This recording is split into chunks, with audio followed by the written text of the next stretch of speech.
Bonjour. Alors, après avoir mis en évidence la localisation de l'information génétique au niveau du noyau, on a entamé dans une deuxième partie le mécanisme de transmission de cette information génétique, à savoir le phénomène de la mitose, qui permet l'obtention de deux cellules filles identiques entre elles, identiques à la cellule mère, à travers 4 phases, prophase, métaphase, anaphase et télophase. Aujourd'hui, on va se pencher sur la troisième question, à savoir la nature de cette information génétique localisée au niveau du noyau et transmise par mitose. Pour ce faire, un certain nombre d'expériences historiques ont été réalisées, dont la première est celle de Griffith. Alors, c'est une expérience qui a été réalisée grâce à des bactéries qui présentent cette forme sphérique. Et vous pouvez déjà le constater. Là, on a utilisé des couleurs pour pouvoir les différencier. Là, c'est une souche qui n'est pas entourée de capsules. C'est la souche R. Celle-là, c'est un diplocoque entouré par une capsule. C'est des bactéries qui provoquent une pneumonie. Sauf que cette bactérie dite R, du fait qu'il n'est pas entouré de capsules, n'est pas pathogène. Par contre, celle-là, entourée par une capsule, est pathogène. Donc Griffith a réalisé ces expériences par ces deux souches bactériennes qui provoquent des pneumonies.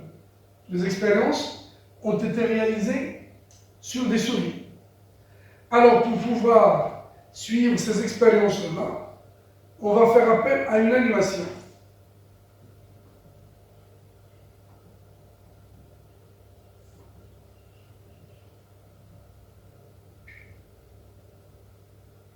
À travers laquelle on va suivre chacune des 4 expériences réalisées par Griffith. Alors, désolé. Donc le temps de voir la projection des expériences. Voilà. Alors, dans une première expérience, Griffith a injecté la souche S. Rappelez-vous bien que nous avons utilisé 2 souches, la souche S et la souche R. Alors, là, c'est la souche S. On vient de dire qu'il est entouré par une capsule. Là, c'est la souche R. Donc, cette première expérience, Griffith a injecté la souche S à une souris. Allons voir le résultat. La mort de la souris, comme vous pouvez le constater. Alors, pour voir et déterminer la cause de cette mort, il a procédé à l'analyse du sang.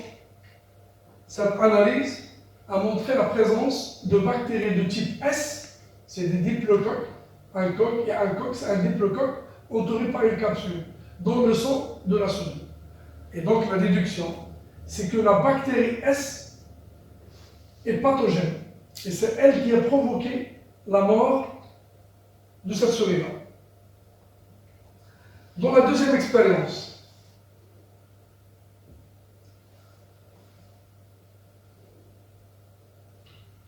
Griffith a utilisé des souches S. Comme vous pouvez le constater, nous avons modifié la couleur de la capsule pour dire que c'est des bactéries S, mais qui sont tuées par la chaleur. Donc pour leur faire perdre leur pouvoir pathogène. La pathogénicité de ces bactéries est perdue par la chaleur. On va voir le résultat de l'injection de cette souche S tuée. Le résultat, aucun effet visible sur la souris, il n'y a pas de mort de la souris. Et donc là, on peut déduire que c'est la capsule qui est responsable de la virulence de la bactérie, puisqu'après destruction de cette capsule par la chaleur, il y a survie de la souris, et donc la capsule est responsable de ce pouvoir pathogène. Alors, il y a, dans une première expérience, Griffith a injecté la souris S vivante. Il y a la mort de la souris. L'analyse du sang a montré la présence de S dans le sang. La deuxième expérience, elle a injecté la souche S, toujours, mais elle est tuée par la chaleur. Il y a la survie de la souche S. Et donc, la chaleur, elle a détruit la capsule, et donc la capsule a un rôle dans la pathogénicité de cette bactérie qui provoque la mort de la souris. Dans une troisième expérience, Griffith, cette fois-ci, il va utiliser la souche qui ne possède pas de capsule. Comment on a qualifié cette souche ne possédant pas de capsule? C'est la souche R. On va voir l'injection de cette souche, qu'est-ce qu'elle a donné? Voilà, la souche seringue, injection.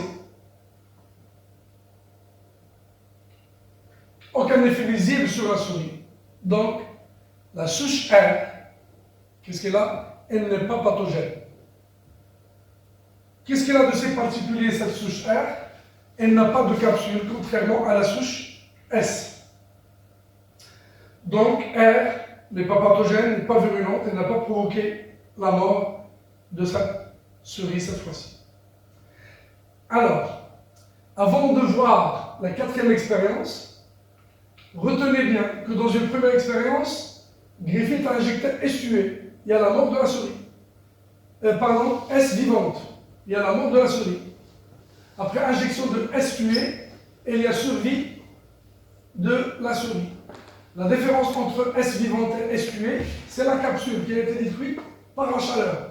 Donc, pour dire que c'est la capsule qui est responsable de la pathogénicité de S. Dans la troisième expérience, on va s'assurer qu'effectivement la capsule est responsable de la pathogénicité. On a injecté la souche R. La souche R est une souche qui ne possède pas de capsule. Après injection de la souche R, de la même façon, la souris ne meurt pas.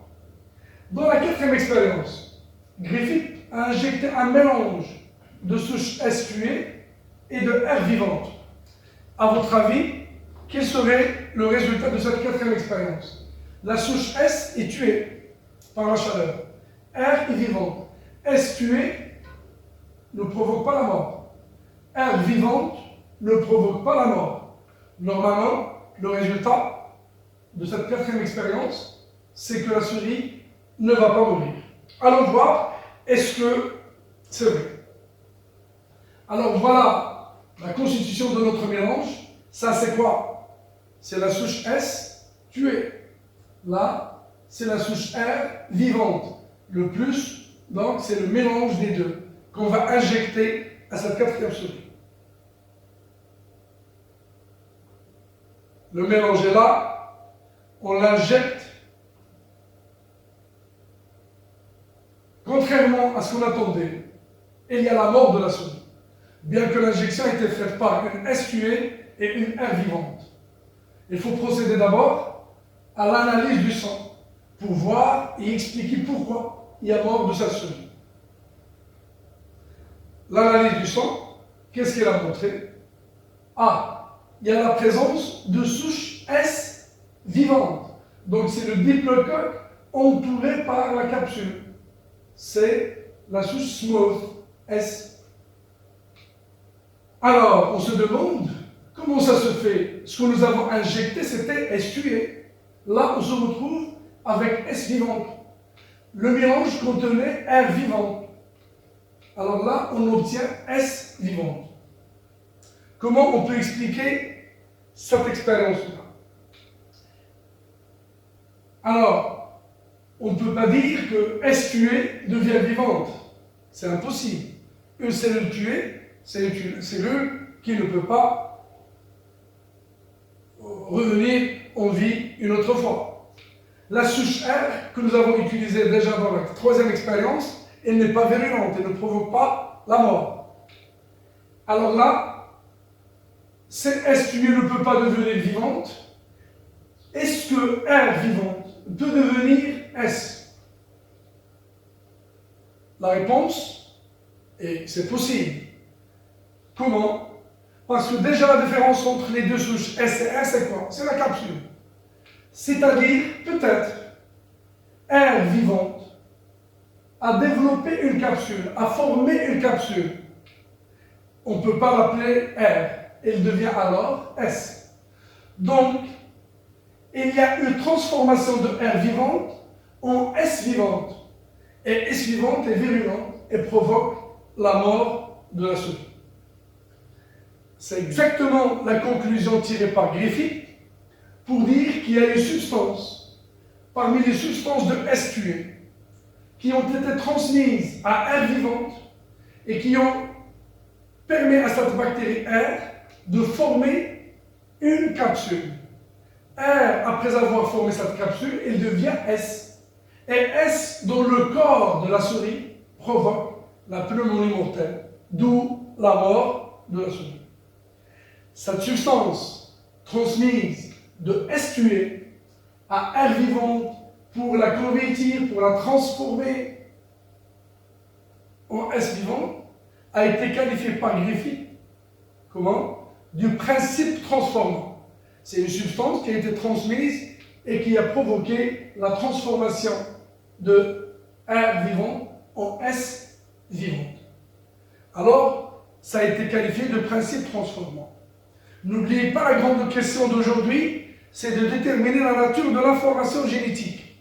Pour l'instant, en 1928, on a qualifié une substance qui est capable de faire acquérir à R un nouveau caractère. R ne possédait pas de capsule. Maintenant, elle a acquis cette capsule grâce à une substance qui a été transmise de S vivante. C'est pourquoi on a parlé d'un principe transformant. Alors, on va continuer notre recherche pour voir quelle est la nature de ce principe transformant. Parce que pour nous, la grande question, c'est de déterminer la nature du principe transformant. Là, c'est pour rappel, ce sont les expériences qu'on vient de voir tout à l'heure avec une petite animation qui facilite la compréhension. Ce sont les 4 expériences. Vous vous rappelez bien, c'est l'injection de S vivante, ensuite S tué, R vivante, et enfin le mélange de S tué et R vivante. Alors, continuons notre quête à la détermination de la nature de l'information génétique. Là aussi, il fallait attendre 1944 pour voir les résultats de l'expérience menée par Avery, McCarthy, MacLeod. Donc, c'est une équipe de recherche qui a réalisé une expérience. Quel est le principe de cette expérience? L'objectif, c'est de déterminer la nature de cette substance, de cette matière qui a été transmise de S tué vers R vivante pour la convertir en S vivante. Alors, cette équipe d'Avery et collaborateurs, elles ont refait la 4e expérience de Griffith, c'est-à-dire l'expérience dans laquelle on injecte un mélange de S et de R, S tué bien sûr, et de R. Sauf que, elles ont veillé à chaque fois d'éliminer un constituant, un débris parmi les débris de S tué. Dans ce tube-là, elles ont utilisé l'enzyme protéase. C'est une enzyme qui va éliminer toutes les protéines qui sont dans les débris de S tué. Dans ce tube-là, des enzymes qui digèrent les sucres. Donc, tous les composés glucidiques vont être détruits par cette enzyme, donc S tué. Là, c'est une lipase. Là, l'enzyme, c'est une ARNase. C'est une enzyme qui dégrade l'ARN. Et enfin, une ADNase, c'est une enzyme qui va dégrader l'ADN. Alors, c'est important de comprendre le principe de cette expérience. On va refaire exactement l'expérience, la 4e expérience de Griffith, sauf que cette fois-ci, c'est pas S tué dans sa totalité, mais S tué après avoir éliminé un constituant. Donc, on va procéder par élimination. On va éliminer les protéines et voir le résultat, les sucres, les lipides, l'ARN, l'ADN, et voir le résultat. Est-ce que vous avez compris le principe avant d'aller voir les résultats de ces expériences-là? Donc nous avons estué, c'est des débris. Nous, on cherche à savoir quel est ce débris, quelle est cette matière qui est passée de estué vers R pour la transformer en S vivante. La façon de faire, c'est d'éliminer à chaque fois un élément en faisant intervenir des enzymes spécifiques. Alors dans ce tube-là, qu'est-ce qu'on va avoir? On aura ici le mélange estué et R vivante, mais sans protéines. Là, on aura le même mélange, mais sans sucre. Là, on aura le même mélange sans lipides. Le même mélange de estué et R vivante, mais sans ARN. Le même mélange, mais sans ADN. Vous pouvez voir après injection de ce mélange estué et R vivante sans protéines, il y a mort de la souris.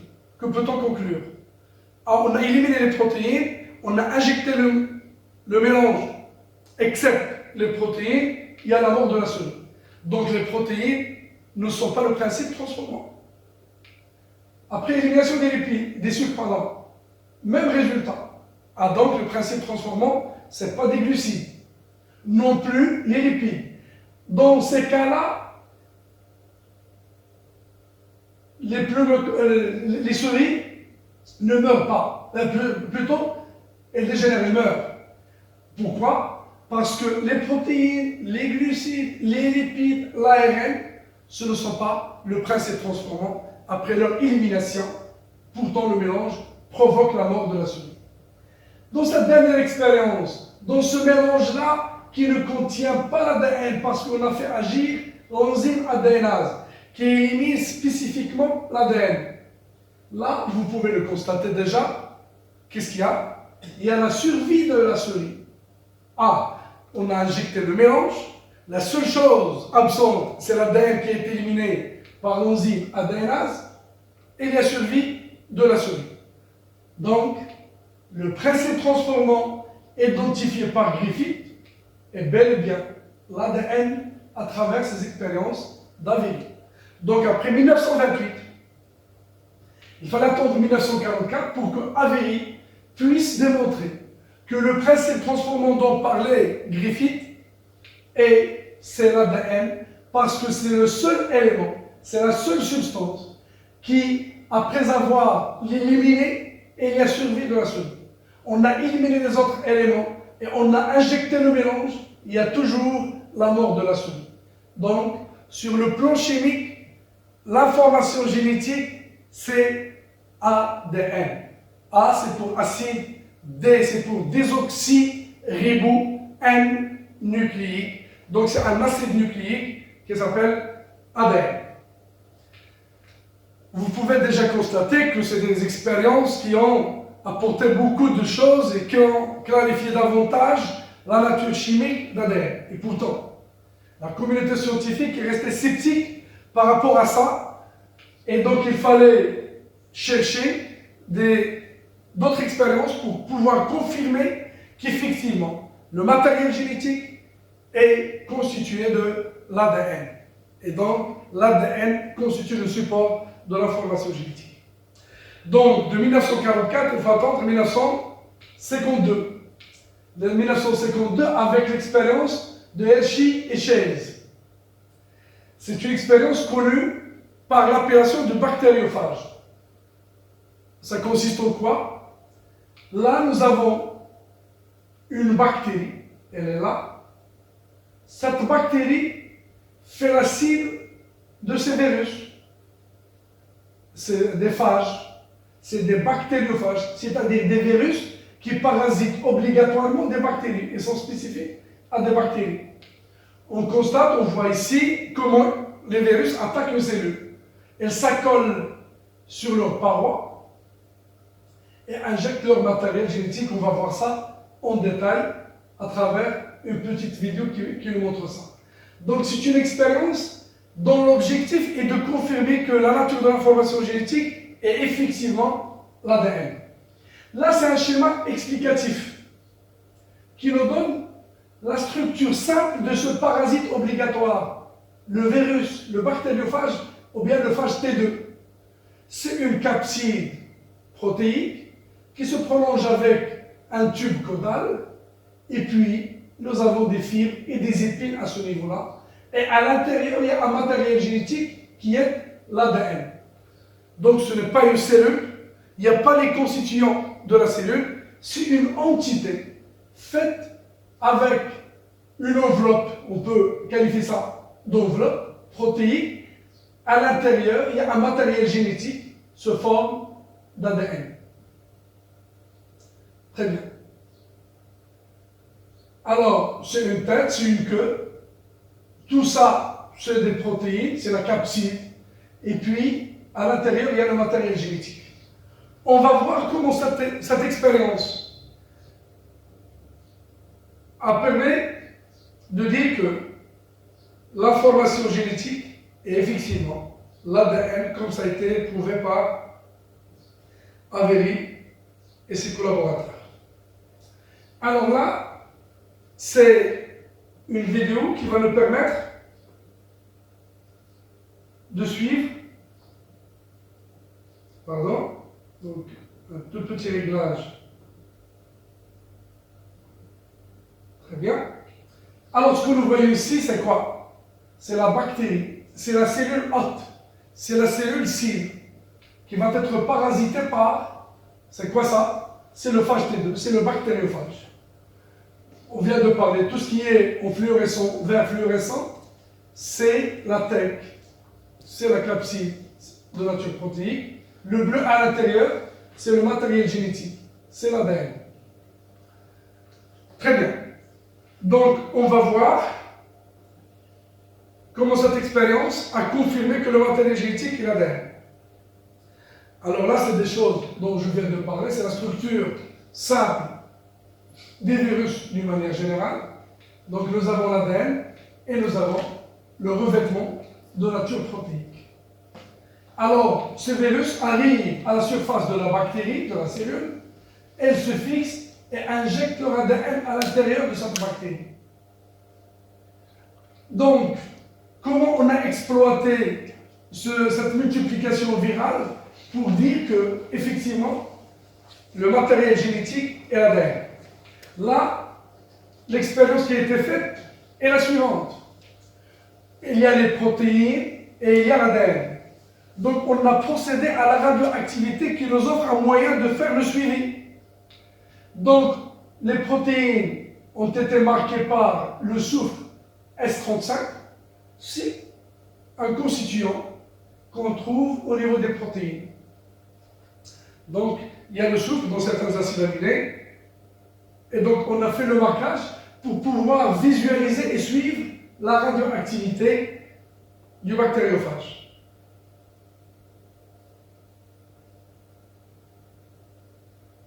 Alors, si vous pouvez le constater ici, les virus utilisés, c'est des virus dont les protéines présentent une radioactivité. L'ADN, non. On n'a pas marqué l'ADN. La seule chose qu'on a marquée, c'est les protéines qui forment le code, qui forment le revêtement. Alors, voir le résultat. Après fixation, l'autoradiographie, qu'est-ce qu'il a montré? Qu'aucune radioactivité n'a été détectée à l'intérieur de la bactérie. La totalité de la radioactivité est restée à l'extérieur. Donc c'était suffisant pour dire quoi? Les protéines ne sont pas injectées à l'intérieur de la bactérie. Et la preuve, s'ils s'étaient injectés, on doit retrouver de la radioactivité à l'intérieur. Chose qui n'est pas vraie à travers ce qu'on est en train de voir ici et bien sûr la radiographie qui a été faite par Hershey et Chase. Donc la radioactivité reste à l'extérieur et comme ça on a écarté la possibilité de dire que peut-être les protéines c'est un matériel génétique. On va continuer notre expérience. Si donc il y a formation de virus, multiplication à l'intérieur, la radioactivité est restée toujours à l'extérieur, aucune radioactivité n'a été détectée à l'intérieur, formation de nouveaux virus. Dans la suite de notre expérience, on va cette fois-ci utiliser un ADN radioactif et non pas les protéines. Donc nous avons deux constituants pour que vous puissiez suivre avec aisance. Donc j'ai une première expérience. On a marqué la protéine, on a laissé l'ADN intact. Cette fois-ci, on va laisser les protéines intactes, aucun marquage, mais on va utiliser un ADN radioactif avec le P32. Donc il y avait le soufre, à chaque fois, on cherche un constituant, un atome, et radioactif, donc le phosphate est un constituant majeur de l'ADN, c'est pourquoi on va utiliser le P32. Pour les protéines, on a utilisé le soufre, le S35.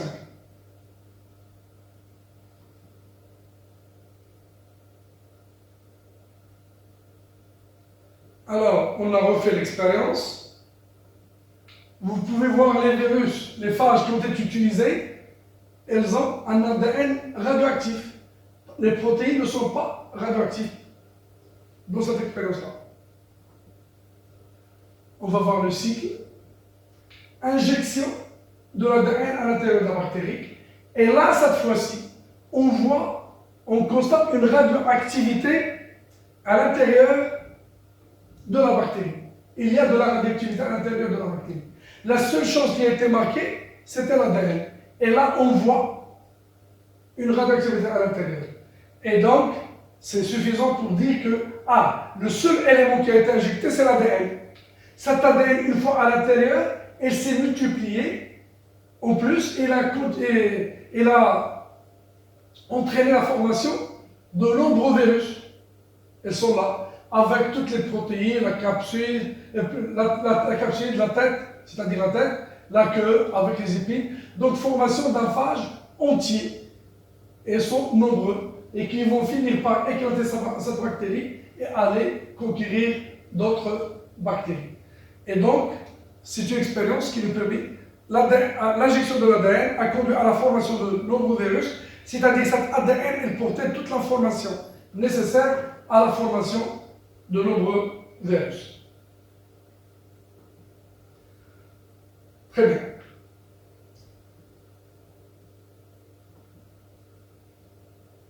Alors,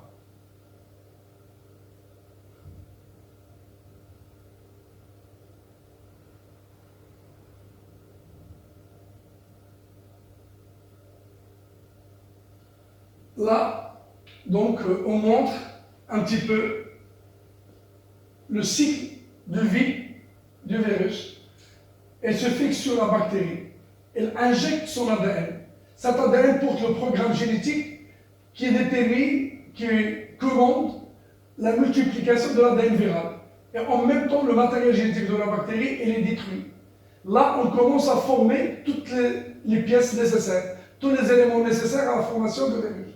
Là, la bactérie, elle est bourrée de virus. Donc, à partir de l'injection d'un ADN, on a toute la formation de tout ce nombre élevé de virus à l'intérieur.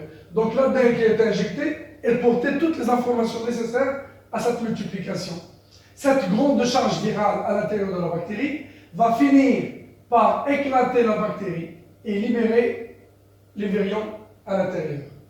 Donc, la conclusion, cette expérience a confirmé avec certitude que le matériel héréditaire est l'ADN et non pas les protéines. Donc, comme récap, nous avons utilisé 3 expériences. Griffith, qui a conclu qu'il y a un principe transformant responsable de la transformation bactérienne. Avery, qui a déterminé que le principe transformant est bel et bien l'ADN, et l'expérience de la multiplication de bactériophages, qui a confirmé qu'effectivement, le matériel héréditaire est l'ADN et non pas les protéines. Ainsi prend fin notre séance, et dans la prochaine séance, on va voir de quoi est fait l'ADN, comment elle est organisée, et donc détailler davantage cet ADN, puisqu'aujourd'hui, on arrive à dire que le matériel génétique qui siège au niveau du noyau et qui est transmis par mitose, c'est l'ADN. Et merci pour votre attention.